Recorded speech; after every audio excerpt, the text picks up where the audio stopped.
जय Hind friends. मित्रांनो, आज झालेला संयुक्त पूर्व परीक्षा गट ब चा जो पेपर आहे त्यामध्ये शेवटचे 20 प्रश्न मॅथ आणि रिझनिंगचे त्यांचं एक धावतं आपण एक्सप्लेनेशन घेऊ. ठीक आहे ना. पूर्णपणे एक्सप्लेनेशन तुम्हाला क्लासमध्ये मिळेल.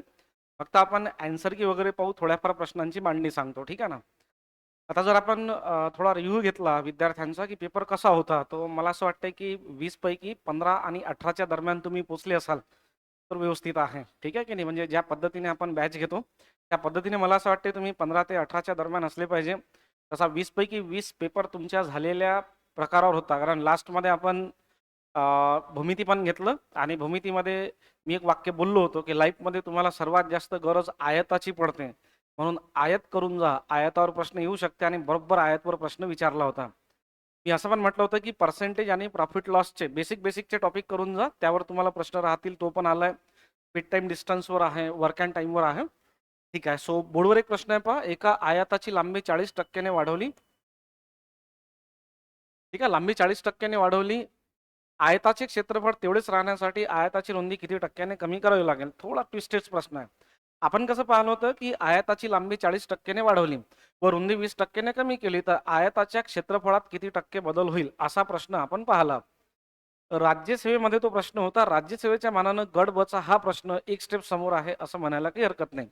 तर काय करू आपण आपण असं मानू की आयताची ओरिजिनल जे क्षेत्रफळ आहे ते 100 आहे आणि बदल केल्यानंतरही क्षेत्रफळ किती राहायला पाहिजे, 100च राहायला पाहिजे. ठीक आहे ना.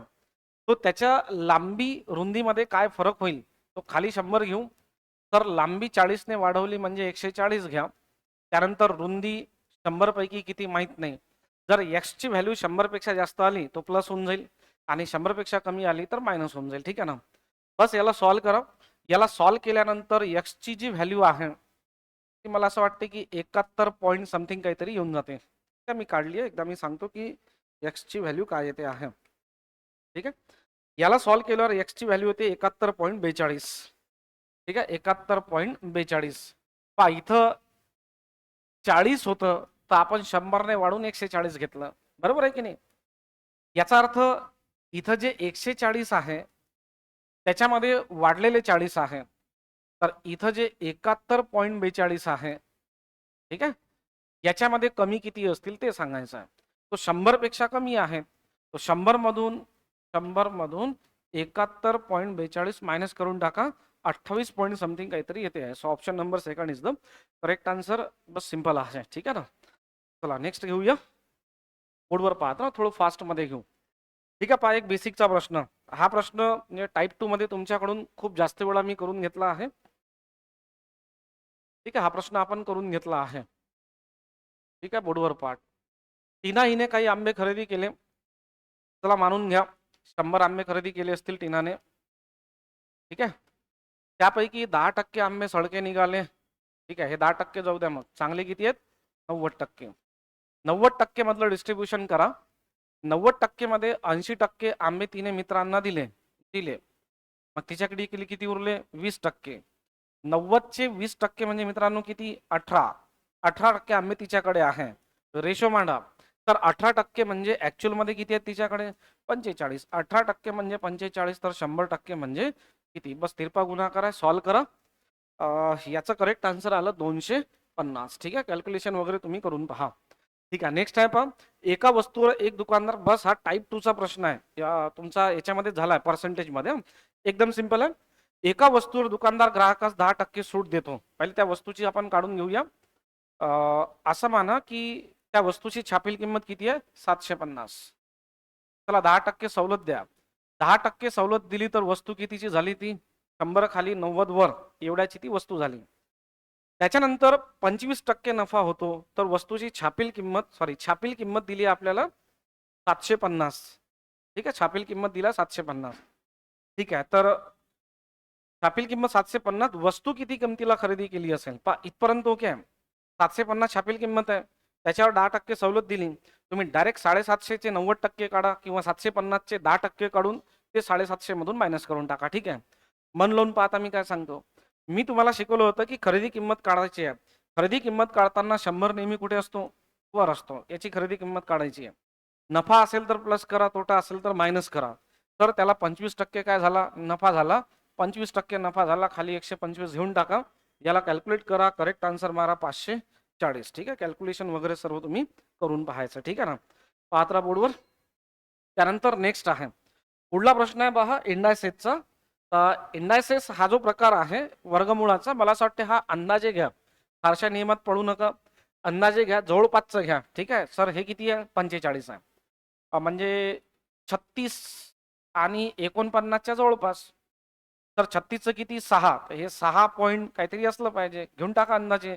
6.5 घ्या, 6.70 घ्या, प्लस हे 245 आहे. 245 कोणाच्या जवळ आहे सर? हे 225, 15 आणि 16 किती? 256 यांच्या मधात आहे. 15 पेक्षा जास्त, 16 पेक्षा जवळ, तर याला आपण 15.75च्या जवळपास घेऊन टाकूया. ठीक आहे, यांची बेरीज करा, भागाकार करा, 320 आहे. ठीक आहे, 320च्या जवळपासचं पाहायचं. ठीक आहे, पहा मी काढून ठेवल्या. 320च्या जवळपास किती जाते सर? 17.80 मायनस 180. 180 सर 13चं किती आहे? 169. 14चं 196 सर, या दोघांच्या मधात, म्हणजे हे जवळपास असलं पाहिजे 13 पॉईंट काहीतरी 40-50. अंदाजे घ्या, एकदम परफेक्ट आन्सर काढू नका.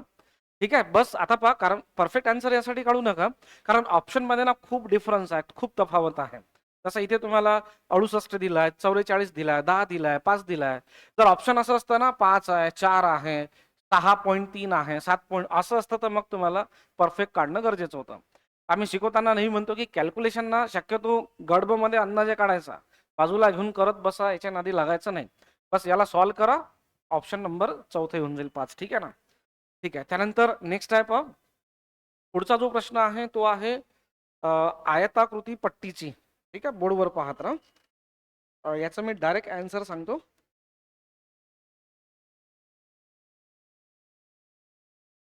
ठीक आहे, 98 आलाय बहुतेक.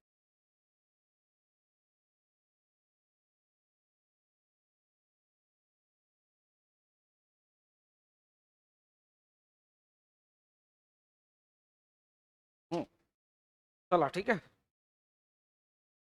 आणखीन पाहू काय.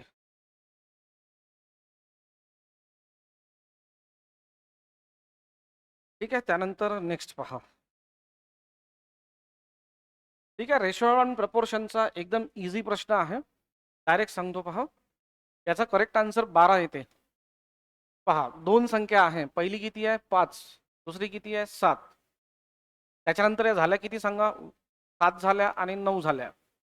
कितीनं वाढल्या सर? 2 न वाढल्या. कितीनं वाढल्या? 2 न वाढल्या. ठीक आहे, 2 न वाढल्या जेव्हा याच्यामध्ये किती मिळवलं आपण? 12. तर 2 म्हणजे 12, तर 1 म्हणजे किती? 6. तर प्रश्न विचारलाय मूळ संख्यांमधील फरक किती? एक संख्या 5 आहे, दुसरी संख्या 7 आहे, फरक 2चा आहे, आणि 2 म्हणजे सर किती आहे? 12 आहे. असं डायरेक्ट काढता येईल, किंवा तुम्ही इक्वेशनने गेलं तरीही चालेल. हे मी गडबच्या हिशोबाने सांगितलं.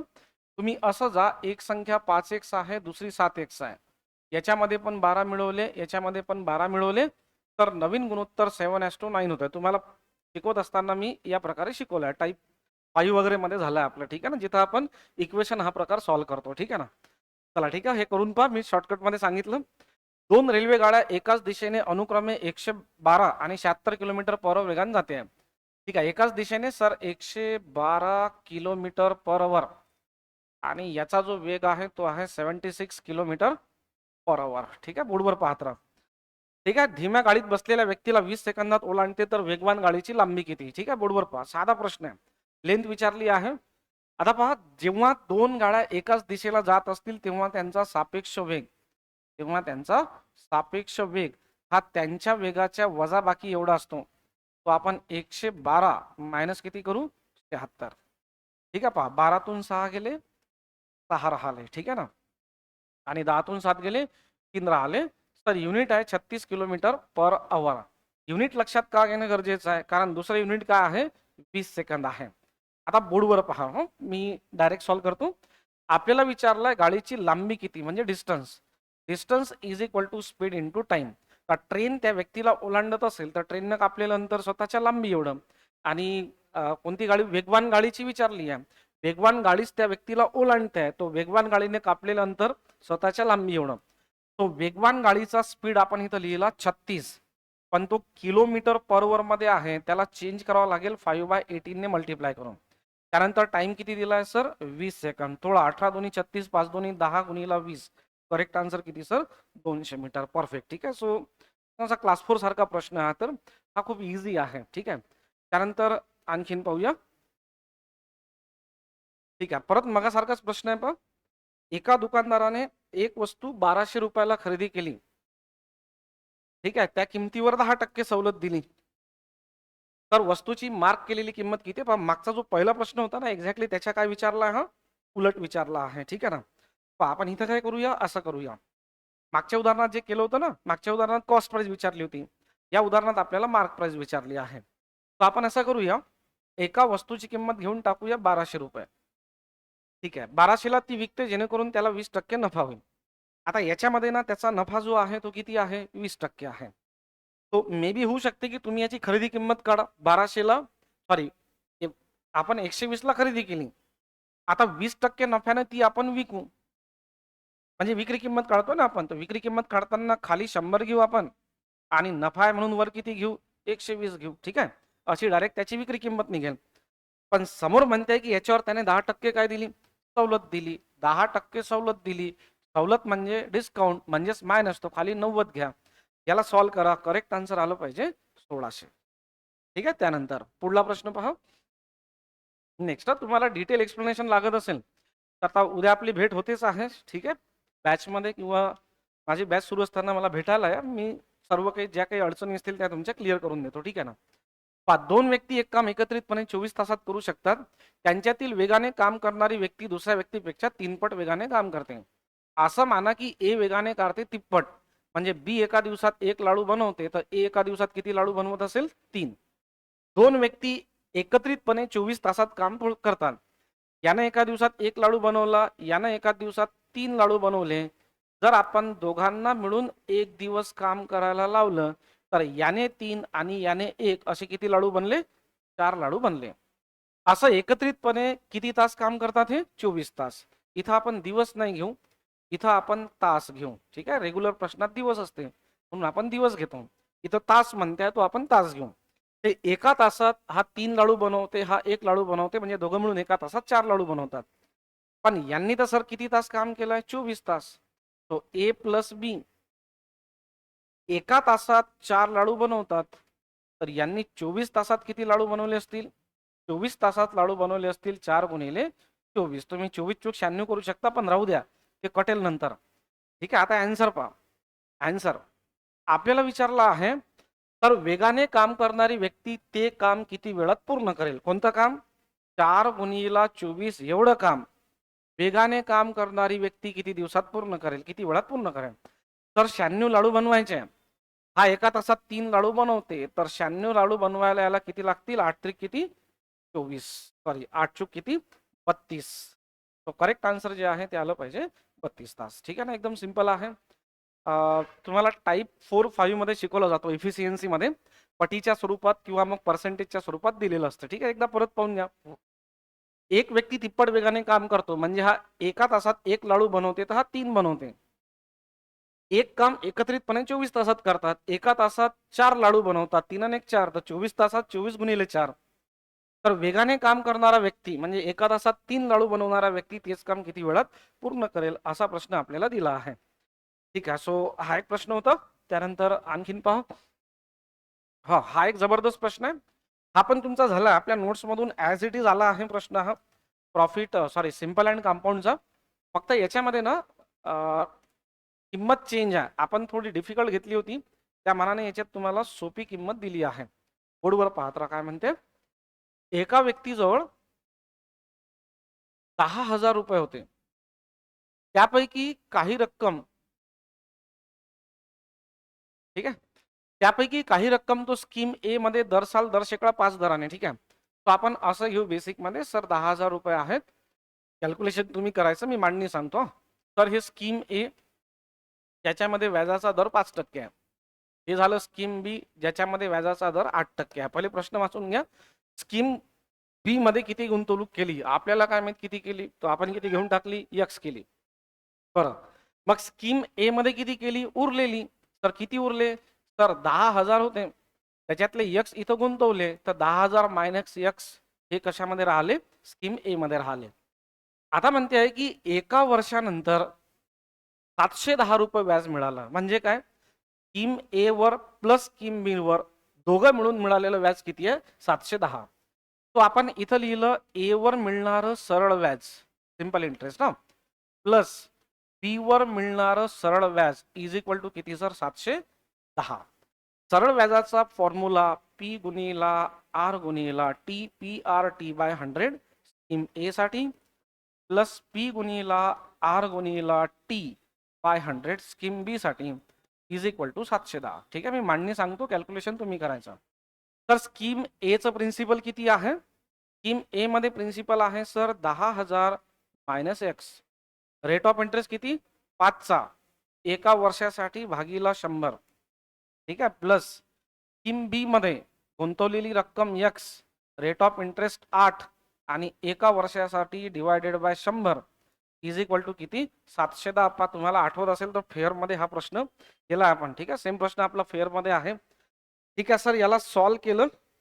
याला सॉल्व केल्यावर एक्स ची व्हॅल्यू जी काही येईल, मी तर सॉल्व केली आहे, एक्स ची व्हॅल्यू जी येते आहे ते आपलं फायनल आन्सर. ठीक आहे, 7000 येते. तुम्ही सुद्धा सॉल्व करून पाहायचा. ठीक आहे, त्यानंतर पहा एक मजेदार पहा, हा नवीन प्रश्न आला यावर्षी. आपण सिरीज तर घेतोच आहे, हा सेंट्रल किंवा IBPS वगैरे मध्ये राहतो हा प्रश्न. ठीक आहे, थोडा नवीन आहे, समजून घेऊ आपण काय म्हणते. अक्षरांमधील वगळलेल्या अक्षरांची संख्या प्रत्येक वेळी क्रमाने कमी होते. या नियमाचे पालन करणारी खालीलपैकी कोणते अक्षर मालिका आहे? मला असं वाटते की मी डायरेक्ट करेक्ट आन्सर सांगतो आणि तिथून सुरू करतो. याला स्किप स्किप अल्फाबेट किंवा अल्फाबेट स्किप करणारी सिरीज असं म्हटलं जाते. ठीक आहे ना, बोर्डवर पहा, आपण याचा करेक्ट आन्सर 4 आहे. तर नेमकं याला काय म्हणायचं आहे? आपण एफ पासून यल पर्यंतचा विचार करू. पहिले दोन हा, एफ यल. ठीक आहे, एफ GHIJKL किती अल्फाबेट आहेत? 6. ठीक आहे, त्याच्यानंतर यल आणि क्यू ला पहा. यल आणि क्यू मोजा. LMNOP किती आहेत? 5. चला समोर पहा. तर क्यू आणि काय आहे? यू. ठीक आहे, क्यू आणि यू मोजा. QRSTU किती आहे? 4. त्यानंतर मोजा यू आणि एक्स. UVWX 3 ने. त्यानंतर एक्स आणि झेड, XYZ 2 ने. काय म्हणते? प्रत्येक वेळी एक एक ने कमी होत जाते. प्रत्येक वेळी एक एक ने कमी होत जाते. झालं का पहा? परफेक्ट. सो ऑप्शन नंबर चौथा करेक्ट. हा यावर्षी नवीन प्रकार पाहायला मिळतो. ठीक आहे, मला असं वाटते केला असेल विद्यार्थ्यांनी, किंवा अल्फाबेट आहे, अल्फाबेटचा वापर आपल्याला करता येतोच. फक्त असं होऊ शकते की सर प्रश्न एकदा वाचल्यावर समजला नाही. ठीक आहे ना, असं होऊ शकते. पण मला असं वाटतं की खूप जणांनी परफेक्ट केलं असेल, कारण अल्फाबेट वापरायची सवय किंवा क्लासमध्ये ज्या पद्धतीने आपण घेतो, तर मला असं वाटते अल्फाबेट वापरणं तुम्हाला थोडं इझी जात असेल. ठीक आहे, त्यानंतर पहा, प्रज्ञाची बस शाळेत पोहोचली तेव्हा दक्षिणेकडे तोंड करून उभी होती. हा एक उलटा प्रश्न आहे. दक्षिणेकडे तोंड करून उभी होती. ठीक आहे, ती घरून निघाल्यावर 2 वेळा डावीकडे 1 वेळा उजवीकडे वळली. तर घरून निघताना तिचे तोंड कोणत्या दिशेला आहे? ठीक आहे, शाळेत पोहोचली तेव्हा तिचे तोंड दक्षिणेकडे आहे. मला असं वाटतं की तुम्ही तुमच्या मर्जीनं डायग्राम काढा, फक्त डायग्राम काढल्यावर अशी फिरवा की शेवटी तिचं तोंड कुठं घेतलं पाहिजे? दक्षिणेकडे गेलं पाहिजे. असं करून पहा, म्हणजे जमेल. किंवा ऑप्शन वरूनही जाता येईल. सपोज आपण असं मानलं करेक्ट आन्सर पश्चिम आहे, मग पहा, घरून निघताना तिचा चेहरा कोणत्या दिशेला होता? समजा आपण मानलं की तिचा चेहरा पश्चिमेकडे होता. ठीक आहे, पश्चिमेकडे होता. ओके, घरून निघाल्यावर ती 2 वेळा डावीकडे वळली. ठीक आहे, तिचा चेहरा पश्चिमेकडे आहे आणि डावा हात कुठं जाईल? खाली. एकदा डावीकडे वळली. आता तिचं तोंड कसं असेल? खाली. परत डावीकडे वळली. बरोबर, पश्चिमेकडे असल्यामुळे पहिला डावा हात खाली जाईल, परत तिचं तोंड दक्षिणेकडे, दुसरा डावा हात इकडे जाईल. ठीक आहे, त्यानंतर दोनदा डावीकडे आणि एकदा उजवीकडे. हा, चला इकडे तोंड करा. उजवीकडे म्हणजे कुठं? खाली. आणि आता तिचं तोंड कोणत्या दिशेला आहे? दक्षिणेला. म्हणजे जर सुरुवात आपण पश्चिमेकडून घेतली तर बरोबर तोंड दक्षिणेला तिचं आहे असं आपल्याला दिसते. किंवा तुम्हाला वाटेल तसं सॉल्व करा, फक्त असं रजिस्टर फिरवा की शेवटी तिचं तोंड जे आहे ते दक्षिणेकडे आलं पाहिजे, बस चालून जाईल. ठीक आहे, त्यानंतर एक सायमल्टेनियस इक्वेशनचा प्रश्न आहे. हा फुकटाचा मार्क्स आहे. ठीक आहे, हे सर्व तुम्हाला बेसिक मध्ये ऑलरेडी शिकवलं आहे. ठीक आहे ना. ठीक आहे, पहा, याला सॉल्व करताना काय करायचं आहे? जस्ट कट करायचं पहा. मी डायरेक्ट इथेच करतो, याच्या खाली एक रेष ओढायची. ठीक आहे. तर +3y -3y कॅन्सल झालं. हे किती झालं? 4x इज इक्वल टू, ही वजाबाकी केली आपण, 8 मधून 2 मायनस केले किती? 6. 11 मधून 6 मायनस करा किती? 5. तो x इज इक्वल टू किती? 14 × 56. x ची व्हॅल्यू 14. याच्यात टाकून देऊ आपण 2x अधिक 3y is equal to 118. x म्हणजे 18 तर 2x म्हणजे किती? सॉरी, x म्हणजे 14 तर 2x म्हणजे किती? 14 दोन्ही 28 अधिक 3y बरोबर किती? 108. 3y इज इक्वल टू 28 तिकडे मायनस करा 90. y इज इक्वल टू किती आलं पाहिजे? असं करता येईल आपल्याला. ठीक आहे ना. त्यानंतर नेक्स्ट पहा. नेक्स्ट ठीक आहे, काय म्हणते पहा.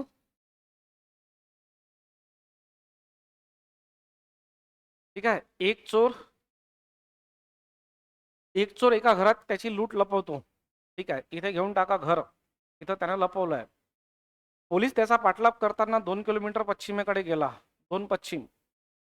नंतर उजवीकडे परत 2 गेला. उजवीकडे 2.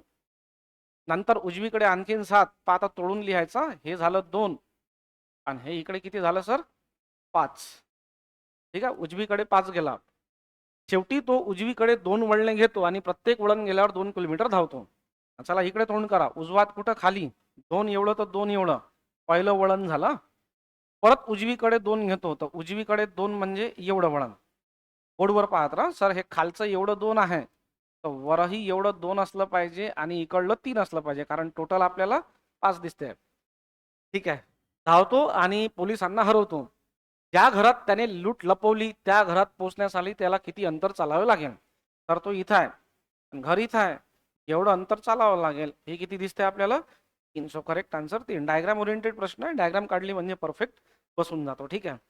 त्यानंतर नेक्स्ट पहा. नेक्स्ट ठीक आहे. हा थोडा क्रिटिकल रिझनिंगचा प्रश्न आहे. मेन्स मध्ये अपेक्षित होता, पण ठीक आहे, आलाय तर आपण पाहून घेऊ. ठीक आहे. खालील 2 विधानांपैकी ए इज अ स्टेटमेंट प्रतिपादन आणि आर त्याचे रिझन दिले आहे. परस्पर संबंध खाली दिलेल्या पर्यायामधून शोधा. याला वाचताना असं वाचायचं. कापसाची गाळाच्या जमिनीत वाढ होते कारण गाळाच्या जमिनी या खूप सुपीक असतात. काही खूप जास्त विचार नाही करायचा, फक्त एवढं विचार करायचं की हा संबंध बरोबर लागतो का, जुळते का, है ना.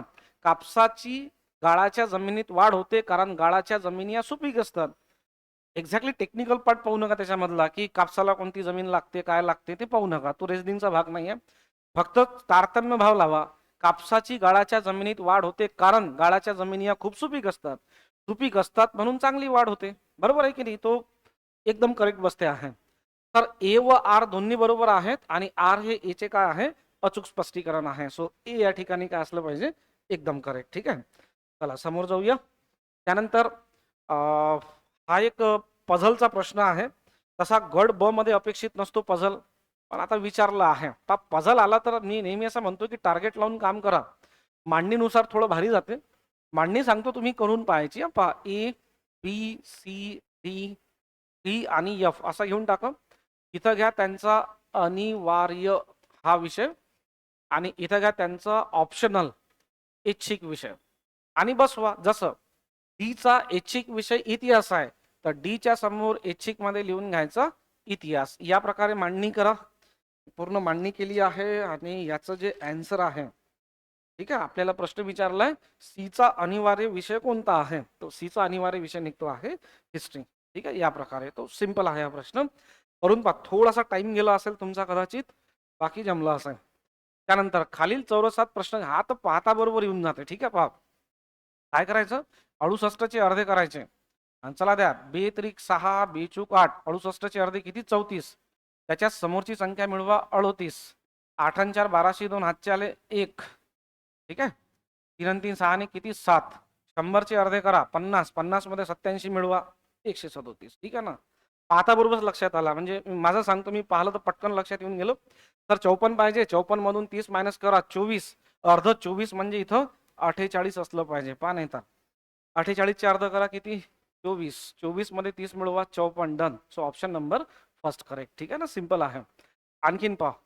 हा पण एक इझी प्रश्न आहे, डिफरन्सचाच आहे. पण तुम्हाला शिकवलं जाते जर नंबर सिरीज मध्ये चढता क्रम किंवा उतरता क्रम असेल तर दोनच उपाय लावायचे. एक तर डिफरन्स काढायचा, नाही तर पहिल्या संख्येपासून दुसरी संख्या मिळवण्याचा प्रयत्न करायचा. ठीक आहे ना.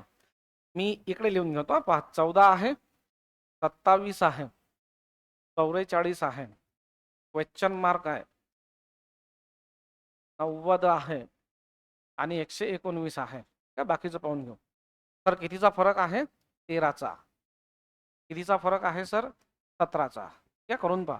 7 आणि 7 14, सर आजचा आला 1 2 आणि 1 3 आणि 1 4 करेक्ट. तर 4 न वाढते आहे. 13 आणि 4 17. 17 आणि 4 किती? 21. 4 आणि 1 किती? 5. 4 आणि 2 किती? 6. 65. बरं, समोरचा मग कितीचा असला पाहिजे? 21 मध्ये 4 मिळवा किती? 25. 65 अधिक 25 करा, 90 येते का? 65 70 आणि 20 90 एकदम करेक्ट. सर काय आलं पाहिजे? 65. बस डिफरन्सचा प्रश्न आहे. पहिला 13चा, 4 ने वाढला 17चा, 4 ने वाढला 21, चौल्या 4 4 ने. ठीक आहे. शेवटचे 2 प्रश्न. ठीक आहे. हा करून पहा तुम्ही. ठीक आहे, याचं उत्तर सांगतो डायरेक्ट. 525. ठीक आहे, हे झालंय. हे तर मी तुम्हाला तोंडी शिकवलं होतं. मी तुम्हाला म्हटलं होतं अंदाज घ्या, करून नका पाहू. ठीक आहे. त्यानंतर एक हा पहा, याच्याबद्दल ना थोडंसं प्रॉब्लेम होऊ शकते कदाचित एक्सप्लेनेशन मध्ये. थोडं पहा, त्याचं रिझन सांगतो मी की काय अडचण आहे या प्रश्नामध्ये. काय म्हणते, खालीलपैकी कोणती वेन आकृती दिलेल्या तिन्ही वर्गाचे सर्वोत्तम प्रतिनिधित्व करते? ठीक आहे. मला असं वाटते काय चूक आहे पहा. पहिलं दिलं आपल्याला चौकोन. तर चौकोन म्हणजे काय? ज्याला चारही बाजू 4 कोण असतात. तो सर्वात पहिले ना तुम्ही चौकोन घेतलं पाहिजे. क्वाड्रिलॅटरल क्लिअर म्हटलं. मग चौकोन मध्ये काय काय येते? चौरसी येते, रोम्बस येते, ट्रॅपेझियम येते, रेक्टँगल येते, सर्व येते. आता हा जर चौकोन आहे तर चौरस याच्या आतमध्येच आला पाहिजे आणि समभुज चौकोन याच्या आतमध्ये आला पाहिजे. ठीक आहे. मी डायग्रामने सांगत एक्झॅक्टली कशी असेल, पण मला एवढं निश्चितपणे सांगता येईल की एक मोठा सर्कल पाहिजे आणि बाकी हा चौरस डेफिनेटली त्याच्या आतमध्ये पाहिजे. ठीक आहे. चौरस डेफिनेटली त्याच्या आतमध्ये पाहिजे. ठीक आहे. आणि समभुज चौकोनही आहे. जो समभुज चौकोन आहे तो सुद्धा एक प्रकारचा काय आहे? चौकोनच आहे. है ना. दोघांमध्ये फरक काय असते पहा. चौरस मध्ये काय असते? चारही बाजू चारही कोण समान असतात. 90 90 90 90. समभुजामध्ये काय फरक असते? समभुजामध्ये 4 बाजू समान असतात पण समोरासमोरच्या बाजू एकरूप असतात. जसं इथं चारही बाजू समान असतात, इथं समोरासमोरच्या बाजू काय असतात? एकरूप असतात. एवढा फरक आहे. तो ह्या प्रश्नात ना मला असं वाटते की याच्या आतमध्ये 2 यायला पाहिजे. बघू आता आयोग आन्सर काय देते आहे. कारण चौकोन म्हटल्यावर चौरस म्हटला तोही चौकोन झाला, तो त्याच्या आतमध्ये असलं पाहिजे. आणि समभुज चौकोन म्हटला तर तोही त्याच्या आतमध्येच आला पाहिजे. तरी पाहू आपण की काय होते आहे. चला ठीक आहे. तो हे होते आपले 100 प्रश्न. पटकन आपण घाईघाईमध्ये घेतला आहे, पण तुम्हाला डिटेल एक्सप्लेनेशन पाहिजे असेल तर तुम्ही मला भेटू शकता. तसं उद्या आपण आपल्या क्लासमध्ये जे जे टॉपिक झाले आहेत त्या टॉपिकवर प्रश्नांचं एक्सप्लेनेशन घेणारच आहे. राज्यसेवेच्या कम्पॅरेटिव्हली थोडा डिफिकल्ट लेवलचा पेपर होता असं म्हणायला काही हरकत नाही. पण जसं मी शिकवताना नेहमी म्हणत असतो की MPSC आहे, बेसिक ओरिएंटेड खूप जास्त जाते. आणि यावर्षी जे आपण प्रोजेक्शन केलं होतं त्यानुसार बरोबर पेपर बसला आहे. तरी आता विद्यार्थ्यांची रिव्ह्यू घेतल्यावर लक्षात येईल. माझा एक अंदाज आहे 18 पर्यंत पोरं असले पाहिजे असं वाटते मला. ठीक आहे ना. आणखीन एक ऑब्झर्वेशन पहा. रिझनिंगचे 2-3च प्रश्न आहे. एकदम मॅक्झिमम काय विचारलंय? मॅथ विचारला आहे. ठीक आहे ना. तो कट ऑफ थोडा आटोक्यात आणण्याचा प्रयत्न आयोगाकडून आहे असं वाटते. कारण रिझनिंग खूप जास्त आलं तर पोरं बरोबर मारतात आणि कट ऑफ थोडा लंबा जातो. ठीक आहे. बघू आपण. सो थांबूया आपण इथे. धन्यवाद.